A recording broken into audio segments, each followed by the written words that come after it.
రంగారెడ్డి జిల్లా ఇబ్రహీంపట్నంలో కాంగ్రెస్ అభ్యర్థి మల్రెడ్డి రంగారెడ్డి గెలుపొందారు. విజయం సాధించిన మల్రెడ్డి రంగారెడ్డికి నియామక పత్రాన్ని రిటర్నింగ్ అధికారి అనంతరెడ్డి అందజేశారు. ఈ సందర్భంగా మల్రెడ్డి రంగారెడ్డి అవినీతికి ఇక్కడి ప్రజలకు జరిగిన ఎన్నికల్లో ప్రజలు గెలుపొందారన్నారు. రాబోయే రోజుల్లో పార్టీ అధిష్టానం జిల్లా మంత్రి పదవి ఇస్తే ప్రజలకు మరింత సేవ చేసుకుంటానన్నారు. పేద ప్రజల జీవన ప్రమాణాలు మెరుగుపరచడం కోసం కాంగ్రెస్ పనిచేస్తుందన్నారు.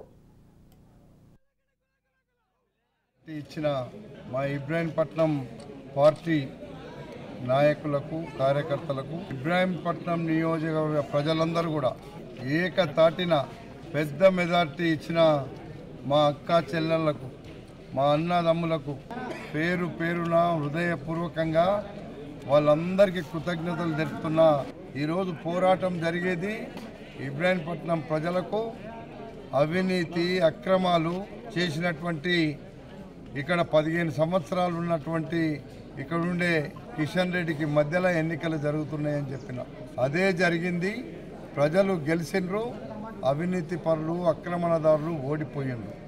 కాబట్టి రేపు రాబోయేటువంటి రోజుల్లో కాంగ్రెస్ పార్టీ అధికారంలోకి వచ్చింది. కాంగ్రెస్ పార్టీ వచ్చినటువంటి అధికారాన్ని మేము ప్రజలకే అంకితం చేస్తున్నాం. పెద్ద మెజారిటీ